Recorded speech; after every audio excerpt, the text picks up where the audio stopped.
এই দেখো আমার ময়দার টপ্পা বানিয়েছি যে, এই দেখো রেডি।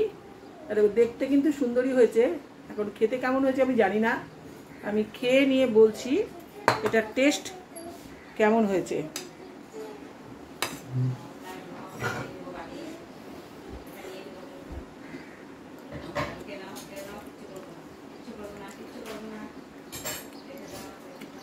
খেতে কিন্তু ভালোই লাগছে, অনেকটা মনে হচ্ছে কি মাংসের চর্বির বড়া দিয়ে চাবাচ্ছি। হ্যালো বন্ধুরা, আজকে আমি ময়দা দিয়ে টপ্পা বানিয়ে আমি ঝোল রান্না করব। এটা খেতে খুবই ভালো লাগে। এটা তোমরা নিরামিষভাবেও বানাতে পারো, আবার আমিষভাবেও কিন্তু পেঁয়াজ রসুন দিয়ে রান্না করতে পারো। আবার যদি তোমরা চাও যেভাবে চিকেনের চিলি চিকেন বানায় ঠিক সেই প্রসেসেও কিন্তু তোমরা চিলি চিকেনের মতো করেও বানাতে পারো। তবে আজকে আমি কিন্তু নিরামিষভাবেই বানাবো। কিভাবে বানাচ্ছি তোমরা একটু দেখে নাও। এই দেখো আমি প্রথমেই নিয়ে নিলাম হাফ কিলো পরিমাণ ময়দা।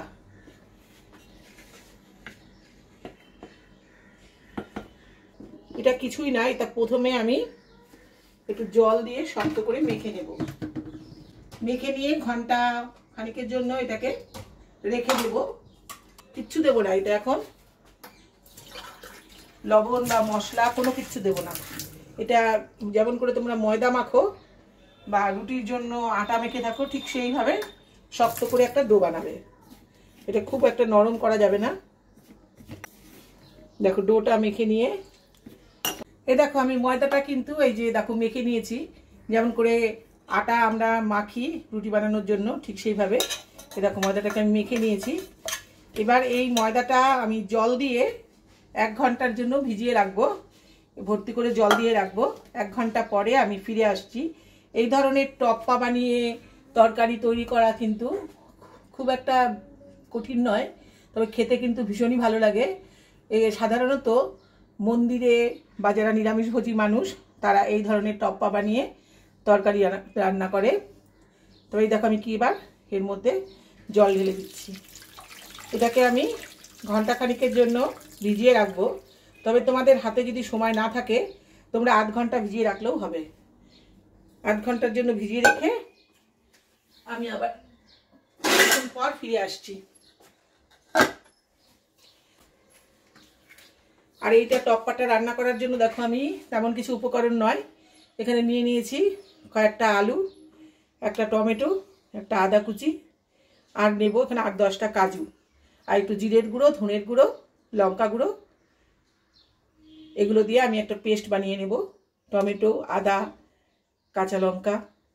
এ দেখো আমি 1.5 ঘন্টা পরে ফিরে এলাম, কারণ আমার অত সময় নেই, ওই জন্য আমি আর ওয়েট করতে পারছি না। এ দেখো এটাকে কিন্তু আমি এখন ধুয়ে নেব। দেখো কিভাবে ধুচ্ছি, এটাকে কিন্তু আলগা হাতে ধুয়ে ধুয়ে এইভাবে আলগা আলগা করে এভাবে কিন্তু 7-8 বার কিন্তু ধুয়ে নিতে হবে। দেখো 2 বার হলো, এভাবে 7-8 বার ধুতে হবে। দেখো 3 বার হলো। যতক্ষণ এই সাদা জলটা থাকবে ততক্ষণ পর্যন্ত আমি ধোবো। এই সাদা জলটা যখন আর বেরোবে না তখন এই ধোয়া আমি বন্ধ করবো। ধুতে ধুতে কিন্তু এক পর্যায়ে গিয়ে সাদা জল আর বের হবে না। দেখো এখনো কিন্তু সাদা জল বেরোচ্ছে। 4 বার ধোয়া হলো। যতক্ষণ এই সাদা জলটা থাকবে ততক্ষণ তোমাকে এটাকে ধুতে হবে। 7-8 বার তোমাকে ধুতেই হবে। দেখো এখন কিন্তু অনেকটা কিন্তু জলটা কিন্তু দেখো সাদা হয়ে এসছে, কমে এসছে কিন্তু সাদা ভাগটা। এ দেখো অনেকটা কিন্তু কমে এসছে। এই 5 বার হলো, 6 বার হলো, 7 থেকে 8 বার কিন্তু ধুতেই হবে। এ দেখো এই যে 8 বার ধোয়ার পরে কিন্তু দেখো আমার পরিষ্কার জল বেরিয়ে গেছে। এবার দেখো এইগুলোকে দিয়ে আমি একটু বড়া বানিয়ে নেব। এ দেখো এগুলো কিন্তু নিচে দেখো একদম চর্বির মতন ময়দার থেকে বেরোলো। এটা দিয়ে আমি দেখো বড়া বানিয়ে নেব। কীভাবে বড়া বানিয়েছি তাদের সঙ্গে থাকো। এগুলো আমি ধুয়ে তুলে নিলাম। জলটা কিন্তু আমি একদম ঝরিয়ে নিচ্ছি। তোমরা চাইলে একটা কাপড়ের মধ্যে দিয়েও জল ঝরিয়ে নিতে পারো। এই দেখো এবার এগুলোকে ছোট ছোট বল বানিয়ে নেব। এই দেখো ময়দাগুলো ধুয়ে কিন্তু হাফ কিলো ময়দা থেকে আমি এতটা অংশ বের করেছি ধুয়ে ফেলার পরে, এটা আমি ছোট ছোট করে প্লেটের মধ্যে বল বানাচ্ছি। এটা কোনো গোল করার দরকার নেই, এমনি একটু ছিঁড়ে ছিঁড়ে নাও। এগুলো তেলের মধ্যে দিলেই কিন্তু ফুলে ফুলে উঠবে। এগুলো দিয়ে আমি একটা কারি মতো বানাবো। একদম দেখতে কিন্তু চর্বির মতো লাগছে, আর একটার গায়ে একটা লাগে না যেন, একটা গায়ে একটা লাগলে ভাজতে গেলে লেগে যাবে। তোমরা একটু বড় করেও দিতে পারো, সমস্যা নেই কোনো, আবার ছোট ছোট করেও করতে পারো। এই দেখো আমি এইভাবে কিন্তু একটু একটু করে বড়ার মতো বানিয়ে নিয়েছি। এগুলো আমি এখন তেলে ভাজবো। তোমরা রিফাইন তেল বা সরষার তেল যে কোনো কিছুতেই করতে পারো, আমি সরষার তেল দিয়েই ভাজছি। কড়া আমার গরম হয়ে গেছে, কড়াতে আমি সরষার তেল দিয়ে দিলাম।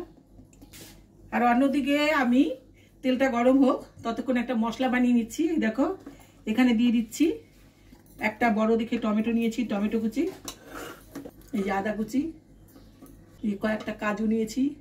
নিরামিষ করে করছি জন্য আমি কাজু দিচ্ছি, কিন্তু আমি যদি পেঁয়াজ রসুন দিয়ে করতাম তাহলে কাজুটা যোগ করতাম না। আর এখানে আমি 1 চামচ জিরে গুঁড়ো, 1 চামচ ধনে গুঁড়ো,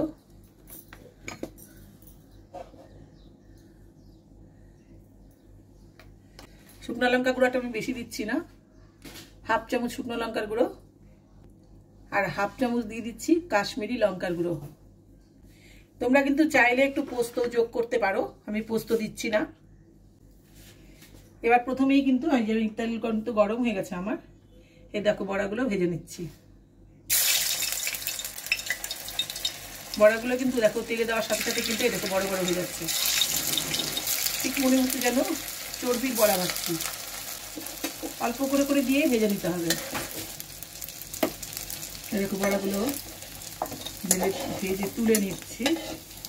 দেখো এভাবে ভেজেছি, বাকিগুলোও একইভাবে ভেজে নেব।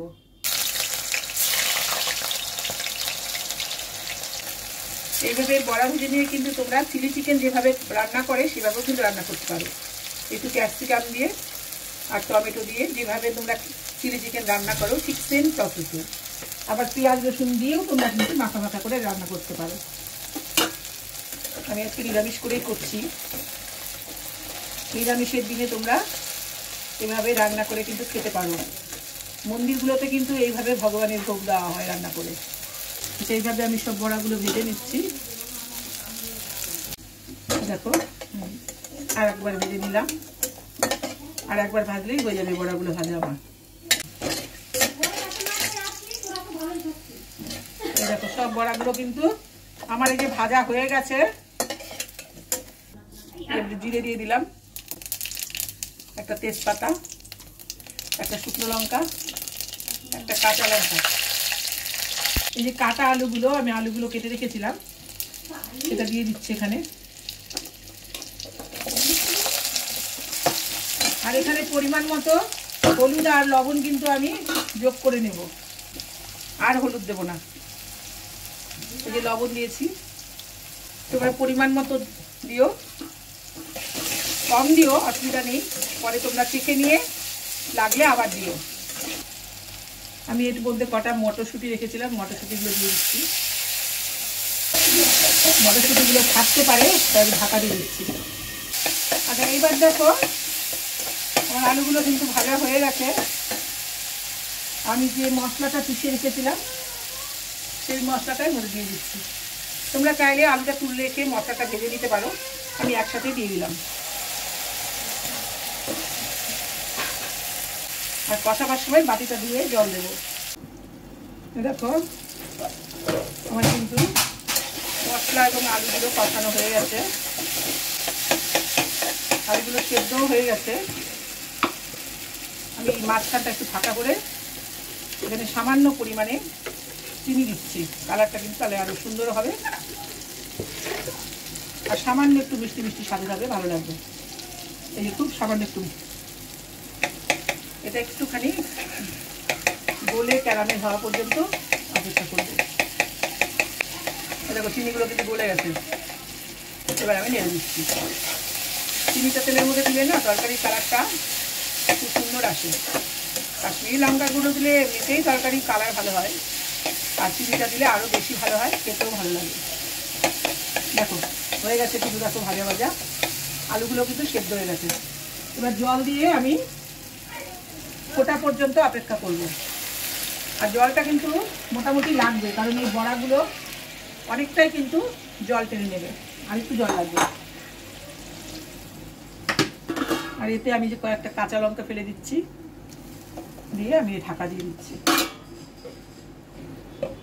3 মিনিটের জন্য ঢাকা দিয়ে দিলাম। 3 মিনিটের মধ্যে এটা ফুটে উঠবে। এরপরে বড়াগুলো যোগ করব। তারপর ঘি আর গরম মশলা দিয়ে নামিয়ে নেব। তোমরা চাইলে ধনে পাতাও যোগ করতে পারো, কিন্তু আমি ধনে পাতা আর দেবো না, আমি ঘি গরম মশলা দিয়ে নামিয়ে নেব। দেখো আমার আলুগুলো কিন্তু সেদ্ধ হয়ে গেছে। এবার এই যে আমি বড়াগুলো এতে যোগ করে 2 মিনিট ফুটাবো। লবণটা কিন্তু এই পর্যায়ে চেক করে নেবে ঠিক আছে কিনা। লবণটা যদি ঠিকঠাক না হয় তাহলে কিন্তু খেতে ভালো লাগবে না। আমি 2 মিনিটের জন্য ঢেকে দিচ্ছি। আর ঝোলটা কিন্তু তোমরা একটু বেশি পরিমাণ রাখবে, কিন্তু এই বড়ার কিন্তু ঝোলগুলো কিন্তু টেনে নেবে, এতটা ঝোল কিন্তু থাকবে না। 2 মিনিটের জন্য ঢেকে দিচ্ছি। 2 মিনিট পরে আবার ফিরে আসছি। এই দেখো আমার কিন্তু একদম রেডি। এই দেখো বড়াগুলো কিন্তু ফুলে ফুলে উঠেছে। এবার আমি একটু ঘি আর গরম মশলা দিয়ে গ্যাসটা অফ করে রেখে দেবো। গ্যাসটা আমি বন্ধ করে দিচ্ছি। এই যে আমি 1 চামচ ঘি দিলাম, যে 1/2 চামচ গরম মশলা দিলাম। ভিডিওটা যদি তোমাদের ভালো লাগে তাহলে সাবস্ক্রাইব করে আমার সঙ্গে থাকার অনুরোধ রইল। তোমরা কে কোথা থেকে ভিডিওটা দেখছো অবশ্যই আমার সঙ্গে তোমরা শেয়ার করো।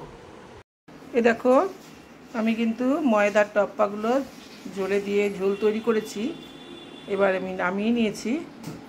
দেখো দেখতে কিন্তু সুন্দরই হয়েছে, খেতে কেমন হয়েছে জানি না, খেয়ে নিয়ে বলছি কেমন হয়েছে।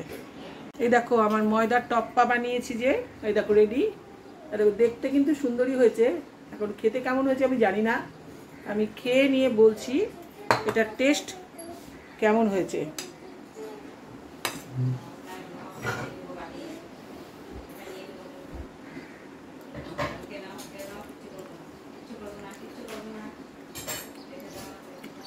খেতে কিন্তু ভালোই লাগছে, অনেকটা মনে হচ্ছে কি মাংসের চর্বির বড়া দিয়ে চাবাচ্ছি। তোমরা কিন্তু একদিন হলেও বানাও। আমি যদিও এটা কোনোদিন বানাইনি, অনেকদিন থেকেই বানাবো করেছিলাম, কিন্তু আজকে বানালাম, ভালোই হয়েছে খেতে। তোমরা অবশ্যই একবার বানিয়ে নিজেরা খাও, ভালোই লাগবে। মন্দিরে কিন্তু এই ধরনের নিরামিষ তরকারি কিন্তু প্রায়শই রান্না করে ঠাকুরকে ভোগ দেওয়া হয়। টাটা, আবার দেখা হবে অন্য কোনো ভিডিও নিয়ে। ততক্ষণের জন্য বাই বাই।